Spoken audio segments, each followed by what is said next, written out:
خلیفہ راشد پنجم امیر المومنین سیدنا حضرت امام حسن مجتبیٰ رضی اللہ عنہ۔ آخری اور پنجم خلیفہ راشد امیر المومنین سیدنا حضرت امام حسن مجتبیٰ ہیں۔ آپ رضی اللہ عنہ خاتون جنت سیدہ فاطمہ زہرا رضی اللہ تعالی عنہا اور باب فخر حضرت علی کرم اللہ وجہہ کے بڑے صاحبزادے اور فرزند رسول صلی اللہ علیہ وآلہ وسلم ہیں۔ آپ کے مناقب بے شمار ہیں کہ بیان سے باہر ہیں، جن کو حضور علیہ الصلوۃ والسلام نے اپنے باغ کے دو پھول قرار دیا۔ وہ حسن و حسین قرب رسول کے لحاظ سے کسی طور ایک دوسرے سے کم نہ تھے۔ دونوں کے متعلق آپ صلی اللہ علیہ وآلہ وسلم کی احادیث مبارکہ سے دونوں سے یکساں محبت کا اظہار ہوتا ہے۔ دونوں کے نام آپ صلی اللہ علیہ وآلہ وسلم نے تجویز کیے۔ دونوں کو وقت پیدائش اپنا لعاب دہن چکھایا، خود دونوں کے عقیقے کیے، دونوں کی پیدائش پر یکساں مسرت کا اظہار کیا، دونوں ہی دوش مصطفیٰ صلی اللہ علیہ وآلہ وسلم کے سوار رہے، دونوں کو گود مبارک میں لیا، دونوں کی پرورش اور تربیت پر ایک جتنی توجہ دی، اور دونوں کے متعلق فرمایا کہ حسن و حسین مجھ سے ہیں، اور فرمایا اے اللہ میں ان سے محبت کرتا ہوں، تو بھی ان سے محبت فرما۔ دونوں کو ہی جنت کے نوجوانوں کا سردار قرار دیا۔ شباب ظاہری میں بھی دونوں حضرات حضور صلی اللہ علیہ وآلہ وسلم سے مشابہ تھے۔ صحابہ کرام رضی اللہ عنہم کی روایات کے مطابق حضور علیہ الصلوۃ والسلام کے مبارک جسم کے اوپر کے نصف حصہ یعنی شکل و صورت میں حضرت امام حسن رضی اللہ عنہ بالکل آپ کے مشابہ تھے، اور بقیہ نصف حصے میں حضرت امام حسین رضی اللہ عنہ آپ کے مشابہ تھے۔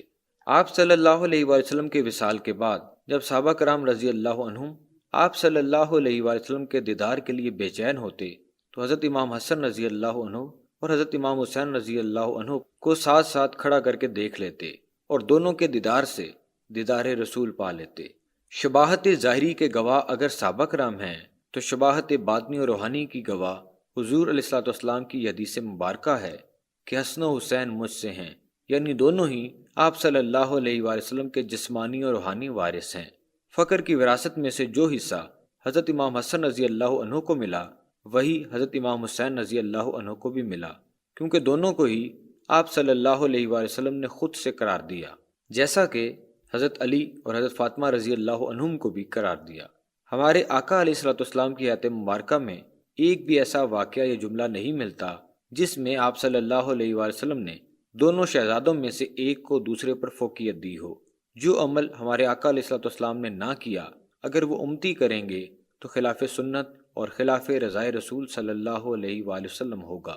روایت میں ہے کہ ایک بار حضرت امام حسن رضی اللہ عنہ اور حضرت امام حسین رضی اللہ عنہ نے تختی لکھی، اور حضرت علی کرم اللہ وجہہ کے پاس آئے اور پوچھا کہ فیصلہ فرمائیں کہ ہم دونوں میں سے کس نے اچھا لکھا ہے۔ بڑے بڑے فیصلے کرنے والے باب العلم پریشان ہو گئے کہ اگر ایک کے خط کو اچھا کہتے ہیں تو دوسرے کی دل شکنی ہوتی ہے۔ فرمایا یہ فیصلہ تو میں نہ کر پاؤں گا، بہتر ہوگا کہ تم اپنی والدہ کے پاس جاؤ۔ حضرات حسنین کریمین حضرت بی بی فاطمہ زہرا رضی اللہ تعالی عنہا کے پاس گئے تاکہ فیصلہ ہو سکے کہ کس کی لکھائی اچھی ہے، لیکن وہ بھی لاجواب ہو گئیں، اور فرمایا اس کا فیصلہ تو تمہارے نانا حضور ہی بہتر فرما سکتے ہیں۔ دونوں شہزادے نانا علیہ الصلوۃ والسلام کی خدمت میں حاضر ہوئے اور فیصلے کی درخواست کی۔ سرور دو عالم صلی اللہ علیہ وآلہ وسلم تمام کائنات کا علم رکھنے کے باوجود اس سوال پر شش و پنج میں پڑ گئے، کس طرح ایک کی تحریر کو دوسرے سے بہتر قرار دے کر اپنے ایک شہزادے کی دل شکنی کرتے۔ فرمایا اچھا میں اس سلسلے میں جبرائیل علیہ السلام سے دریافت کرتا ہوں۔ حضرت جبرائیل علیہ السلام حاضر خدمت ہوئے، سلام عرض کرتے ہوئے کہا آقا علیہ الصلوۃ والسلام اس کا فیصلہ تو میرے بس میں بھی نہیں، البتہ اللہ ہی اس کا فیصلہ بہتر فرما سکتا ہے۔ اللہ نے ایک جنتی سیب بھیجا ہے، میں اوپر سے یہ سیب پھینکوں گا، جس کی تختی پر گرے گا اس کی تحریر اچھی ہوگی۔ حضرت جبرائیل علیہ السلام نے اوپر سے وہ سیب پھینکا، خدا کا کرنا ایسا ہوا کہ سیب دو ٹکڑے ہو کر آدھا حضرت امام حسن رضی اللہ عنہ کی تختی پر گر گیا اور آدھا حضرت امام حسین رضی اللہ عنہ کی تختی پر۔ باوالا نزاہت المجالس پر یعنی اللہ تعالیٰ کے ہاں بھی دونوں شہزادوں کے درجات برابر ہیں، اور وہ بھی ایک کو دوسرے پر فوقیت نہیں دیتا۔ ولادت باسعادت سبط رسول صلی اللہ علیہ وآلہ وسلم باب فخر حضرت علی کرم اللہ وجہہ کے گلشن کے پھول، زہرا کے لال حضرت سیدنا امام حسن رضی اللہ عنہ یکم رمضان المبارک کی شب مدینہ طیبہ میں پیدا ہوئے۔ یہ سال 3 ہجری تھا۔ امام علامہ یوسف بن اسماعیل نبھانی رحمۃ اللہ علیہ نے آپ کی تاریخ ولادت 15 رمضان 3 ہجری تحریر فرمائی ہے۔ اسم مبارک: آپ رضی اللہ عنہ کا اسم گرامی حسن، کنیت ابو محمد اور القاب مجتبیٰ، تقی، ذکی، سید، شبیہ الرسول ہیں۔ آپ رضی اللہ عنہ نے 5 ماہ خلافت کی ذمہ داریاں بھی ادا کیں، اس لیے آپ رضی اللہ عنہ کو خلیفہ راشد پنجم بھی کہا جاتا ہے۔ آپ رضی اللہ عنہ پر خلافت ختم ہو گئی، اس لیے آپ الخلفاء بن نص یعنی خلافت کو ختم کرنے والے بھی ہیں۔ آپ کی ولادت کے بعد حضور علیہ الصلوۃ والسلام نے حضرت علی کرم اللہ وجہہ سے دریافت کیا کہ آپ نے اس فرزند کا نام کیا رکھا ہے؟ آپ نے فرمایا کہ حرب رکھا ہے۔ حضور علیہ الصلوۃ والسلام نے فرمایا نہیں، یہ حسن ہے۔ بعض روایات میں ہے کہ آپ صلی اللہ علیہ وسلم کچھ دیر خاموش رہے، یہاں تک کہ حضرت جبرائیل علیہ السلام تشریف لائے اور عرض کی کہ اللہ تعالیٰ کی طرف سے سلام ہے اور پیغام ہے کہ ان کا نام حسن رکھا جائے۔ پس حضور علیہ الصلوۃ والسلام نے آپ رضی اللہ عنہ کا نام حسن رکھا۔ لعاب دہن و ادائے عقیقہ: حضور اقدس صلی اللہ علیہ وآلہ وسلم اپنے نواسے کی ولادت پر اپنی بیٹی سیدہ فاطمہ رضی اللہ عنہا کے گھر تشریف لائے تو آپ صلی اللہ علیہ وآلہ وسلم نے فرمایا، اے اسماء بنت امیس، میرے فرزند کو لاؤ۔ حضرت اسماء نے ایک زرد رنگ کے کپڑے میں ملبوس آپ رضی اللہ عنہ کو خدمت میں حاضر کیا۔ سید عالم صلی اللہ علیہ وآلہ وسلم نے آپ کے داہنے کان میں اذان اور بائیں کان میں تکبیر فرمائی اور آپ کے مبارک دہن میں اپنا لعاب دہن ڈال کر گھٹی کی رسم ادا کی۔ 7ویں روز آپ صلی اللہ علیہ وآلہ وسلم نے خود عقیقہ فرمایا اور آپ رضی اللہ عنہ کے سر مبارک کے بال منڈوائے اور حکم دیا کہ ان بالوں کے ہم وزن چاندی خیرات کی جائے۔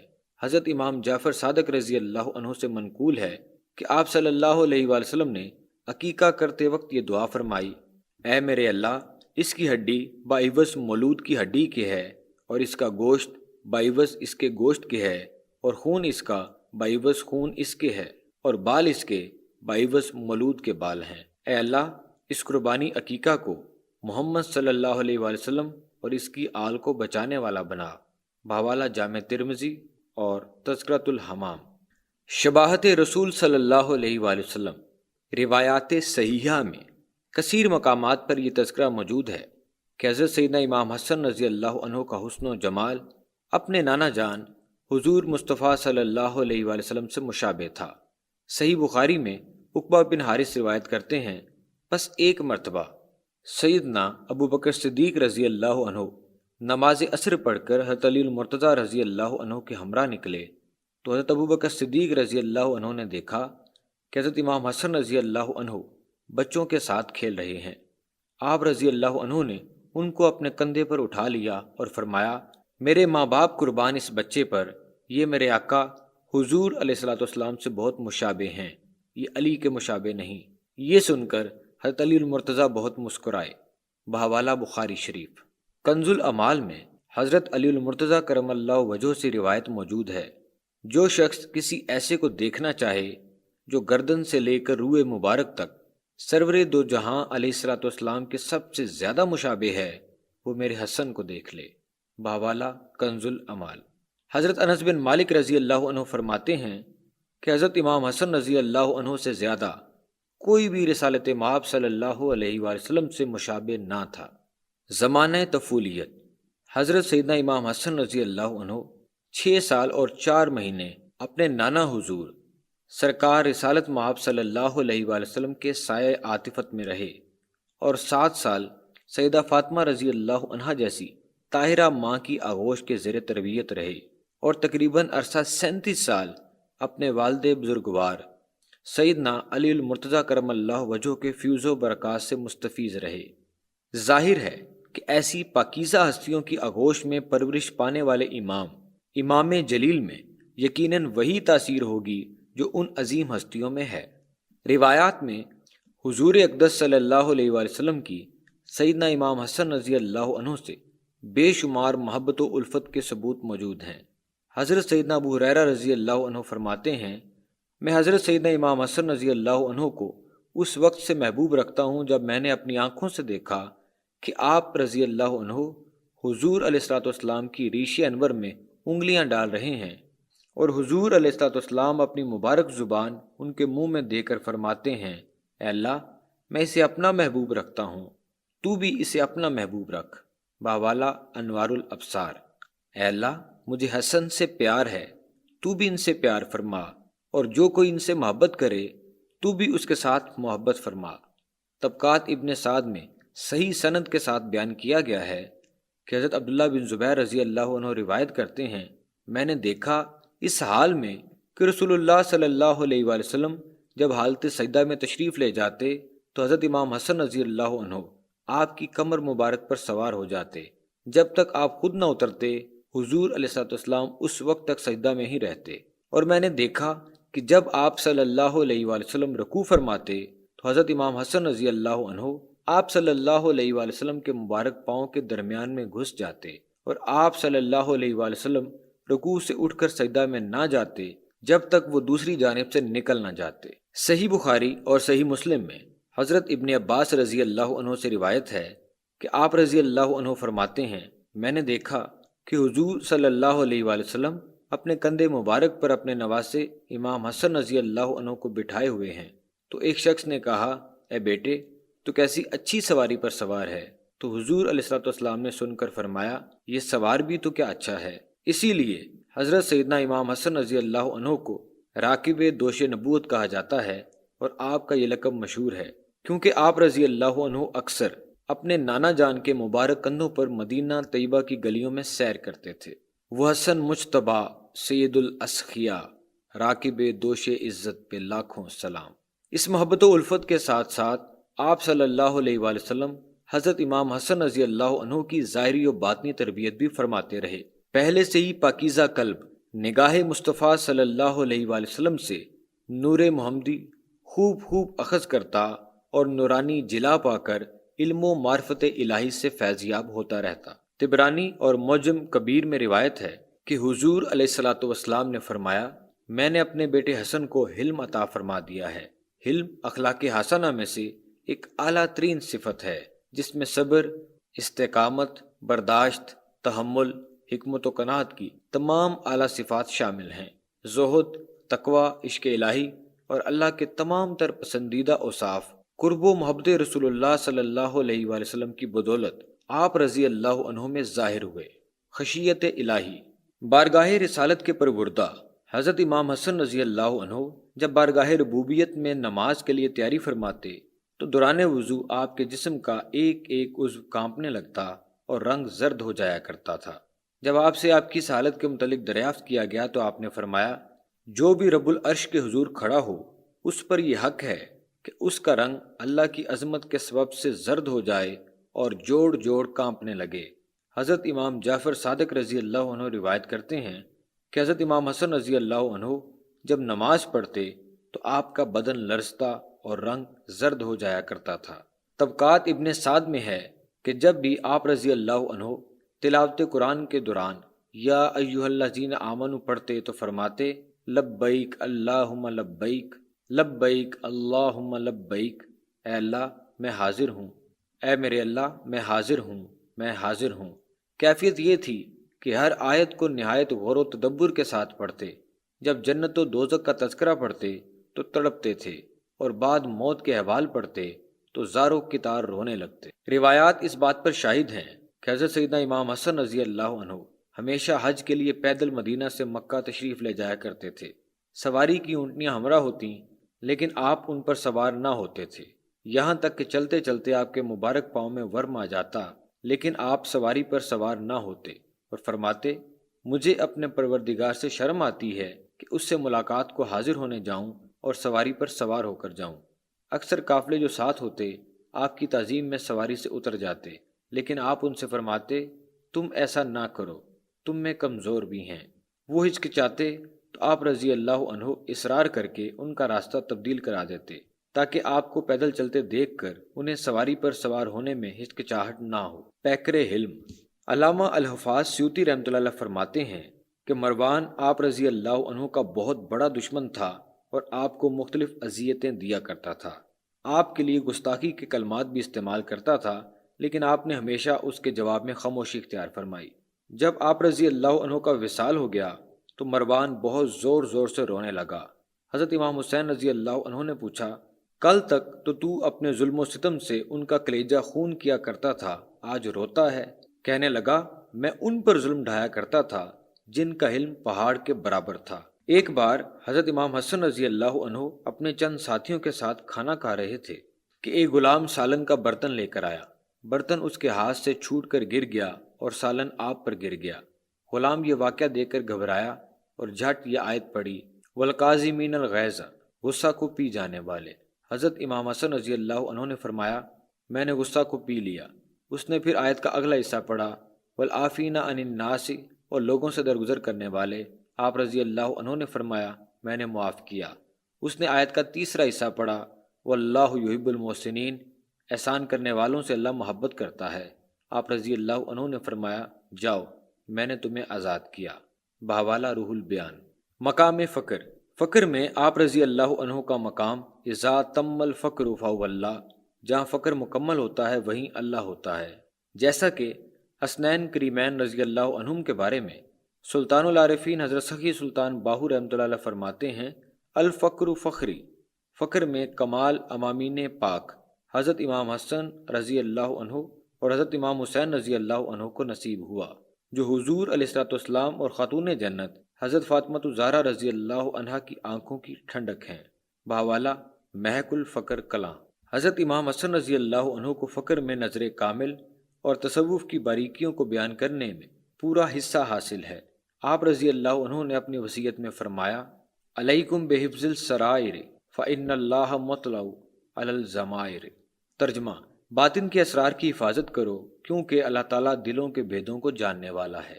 حضرت امام حسن رضی اللہ عنہ حقائق معرفت اور طریقت کے ایسے بلند درجے پر فائز تھے کہ سلطان الفقر دوم حضرت خواجہ حسن بصری رضی اللہ عنہ جیسے بلند پایا عارف باللہ بھی دقیق مسائل کے حل کے لیے آپ سے رجوع کرتے تھے۔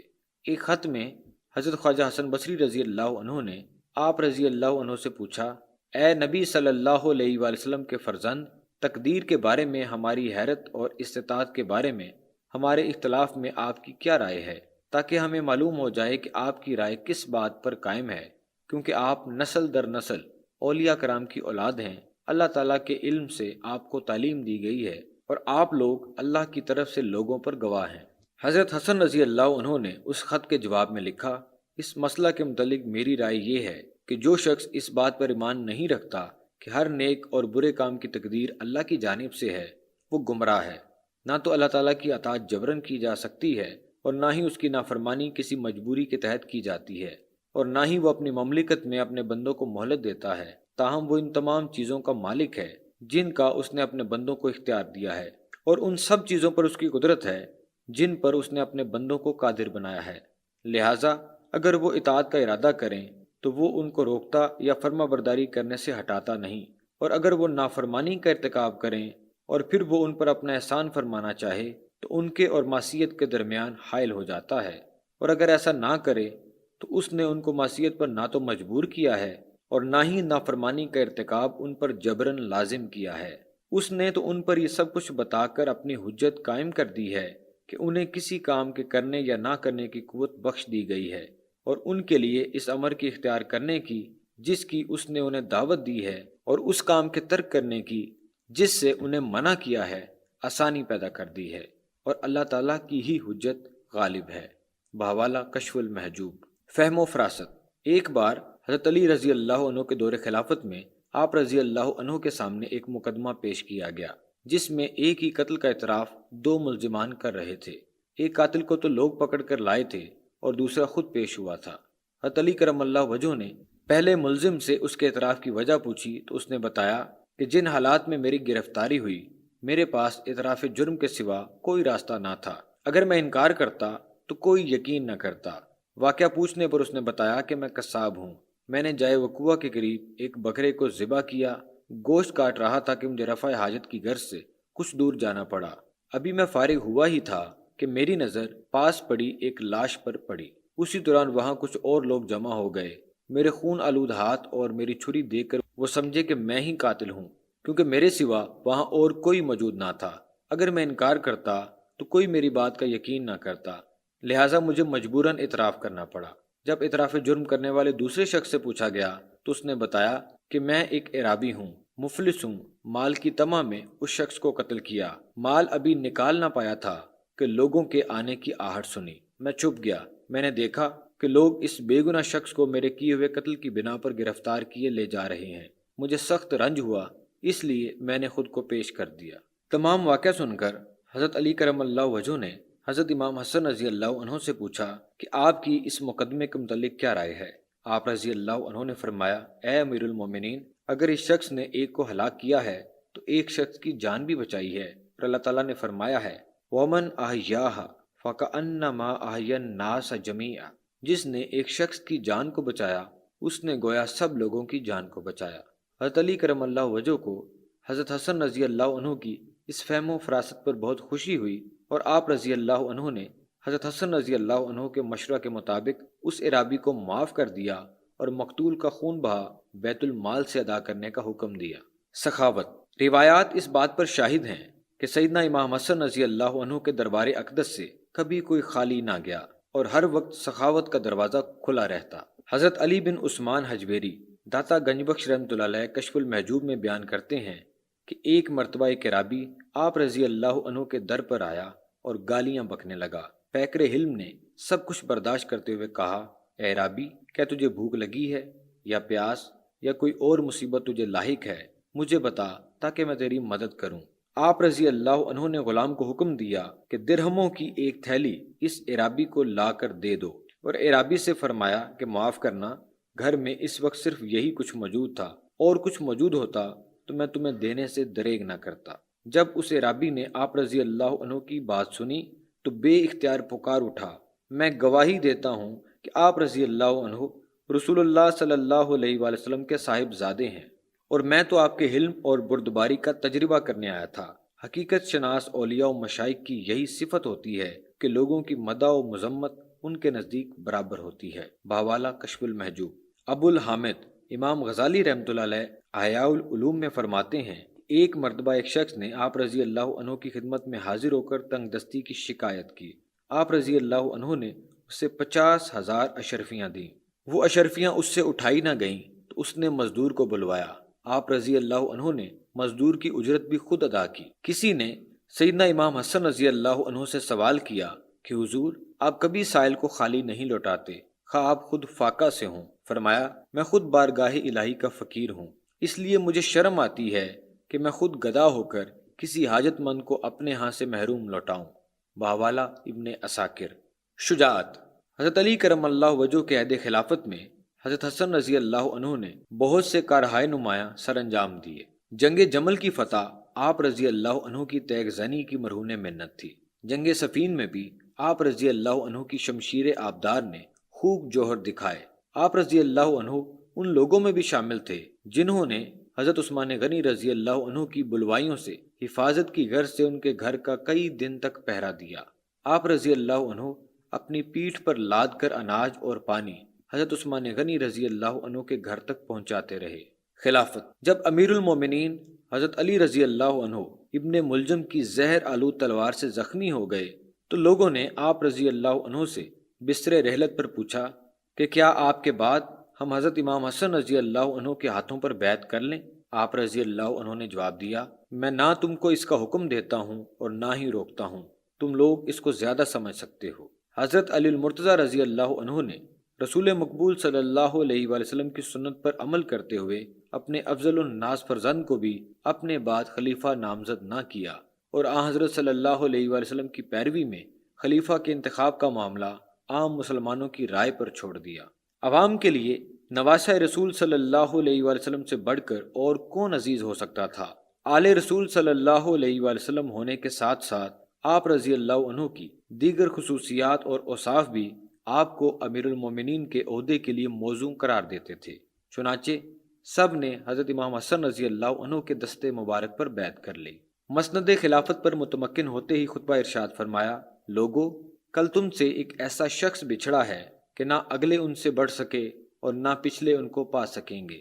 رسول اللہ صلی اللہ علیہ وآلہ وسلم جنگوں میں ان کو اپنا علم مرحمت فرما کر بھیجا کرتے تھے۔ وہ کسی جنگ میں ناکام نہیں لوٹے۔ میکائیل علیہ السلام اور جبرائیل علیہ السلام چپ و راست ان کے جلو میں ہوتے تھے۔ اسی دوران اہل شام نے حضرت امیر معاویہ رضی اللہ عنہ کو خلیفہ تسلیم کرتے ہوئے ان کے ہاتھ پر بیعت کر لی۔ ان دونوں گروہوں میں جب تصادم کی صورتحال پیدا ہونے لگی تو حضرت امیر معاویہ رضی اللہ عنہ نے حضرت امام حسن رضی اللہ عنہ کے پاس پیغام بھیجا، صلح جنگ سے بہتر ہے اور مناسب یہی ہے کہ آپ مجھے خلیفہ تسلیم کر لیں اور میرے ہاتھ پر بیعت کر لیں۔ حضرت امام حسن رضی اللہ عنہ خلافت کے چنداں خواہشمند نہ تھے۔ منصب خلافت آپ کے لیے باعث عزت نہ تھا، بلکہ آپ خود خلافت کے لیے عزت کا سبب تھے۔ چنانچہ آپ نے اپنی مسند نشینی کے 5 ماہ 10 دن بعد ربیع الاول 41 ہجری میں خلافت سے دستبرداری اختیار کر لی۔ اس طرح حضور اقدس صلی اللہ علیہ وآلہ وسلم کی 2 پیش گوئیاں پوری ہو گئیں۔ ایک یہ، میرے بعد خلافت 30 سال رہے گی، ربیع الاول 11 ہجری سے ربیع الاول 41 ہجری تک۔ اگر حضرت امام حسن رضی اللہ عنہ کے عرصہ خلافت کو نہ گنا جائے تو یہ مدت 29.5 سال بنتی ہے، یعنی حضور علیہ الصلوۃ والسلام کی پیش گوئی کے مطابق حضرت امام حسن رضی اللہ عنہ مسلمانوں کے برحق خلیفہ تھے۔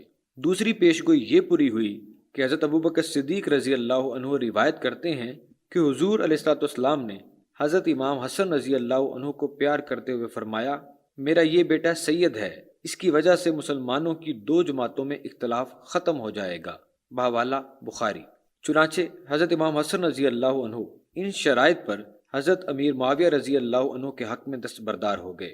کسی عراقی کو محض پرانی دشمنی کی بنا پر گرفتار نہ کیا جائے اور بلا استثناء سب کو امان دی جائے، اور دوسرا یہ کہ حضرت علی رضی اللہ عنہ پر طعن و تشنیع نہ کی جائے۔ حضرت امام حسن رضی اللہ عنہ کے حضرت امیر معاویہ رضی اللہ عنہ کے حق میں دستبردار ہونے کی پہلی وجہ تو یہی تھی کہ آپ مسلمانوں میں تصادم نہ چاہتے تھے، دوسرے یہ کہ اگر آپ خلافت نہ چھوڑتے آل رسول کے توسط سے ہی خلافت میں وراثت کی رسم چل پڑتی۔ مصالحت کے بعد امیر معاویہ رضی اللہ عنہ کے کوفہ آنے سے قبل آپ رضی اللہ عنہ نے لوگوں سے خطاب فرمایا اور ارشاد فرمایا، اے لوگو، ہم تمہارے امراء اور مہمان ہیں، ہم تمہارے نبی صلی اللہ علیہ وآلہ وسلم کے اہل بیت ہیں، جن سے اللہ تعالیٰ نے پلیدی دور فرما دی ہے اور انہیں پاک صاف فرما دیا ہے۔ یہ کلمات آپ رضی اللہ عنہ نے بار بار دہرائے، یہاں تک کہ ہر شخص رونے لگا۔ جب حضرت امیر معاویہ رضی اللہ عنہ کوفہ تشریف لائے تو انہوں نے آپ رضی اللہ عنہ سے عرض کی کہ ہمارے درمیان جو کچھ طے پایا ہے اس کے بارے میں لوگوں کو آگاہ کیجیے۔ تو آپ رضی اللہ عنہ نے فی البدی خطبہ ارشاد فرمایا اور اللہ تعالیٰ کی حمد و ثنا کے بعد فرمایا، اے لوگو، اللہ تعالیٰ نے ہمارے اول کے ساتھ تمہیں ہدایت دی اور ہمارے آخر کے ذریعے تمہارے خون معاف فرمائے۔ بہت ہی دانا وہ شخص ہے جس کے دل میں خوف خدا ہے، اور بدکار بہت ہی عاجز ہے۔ یہ معاملہ جس میں میرا اور امیر معاویہ کا اختلاف تھا، اس میں یا تو وہ مجھ سے زیادہ حقدار ہیں یا میں۔ اللہ تعالیٰ کی رضا اور امت محمدیہ کی اصلاح اور تمہارے خونوں کی حفاظت کے لیے میں اپنے حق سے دستبردار ہو گیا ہوں۔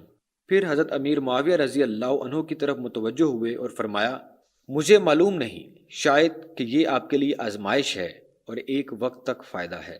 جب حضرت امام حسن رضی اللہ عنہ رضائے الہی کے لیے ظاہری خلافت سے دستبردار ہوئے تو اللہ تعالیٰ نے آپ رضی اللہ عنہ اور آپ رضی اللہ عنہ کے اہل بیت کو اس کے عوض خلافت باطنی عطا فرما دی، اور اس کے ساتھ ہی خلافت ظاہرہ یعنی حکومت اور خلافت باطنیہ علیحدہ علیحدہ ہو گئیں اور آج تک دوبارہ یکجا نہ ہو سکیں۔ امر خلافت سے دستبردار ہونے کے بعد حضرت امام حسن رضی اللہ عنہ مدینہ منورہ تشریف لے آئے۔ یہاں آپ احیاء دین کی سرگرمیوں میں مشغول ہو گئے۔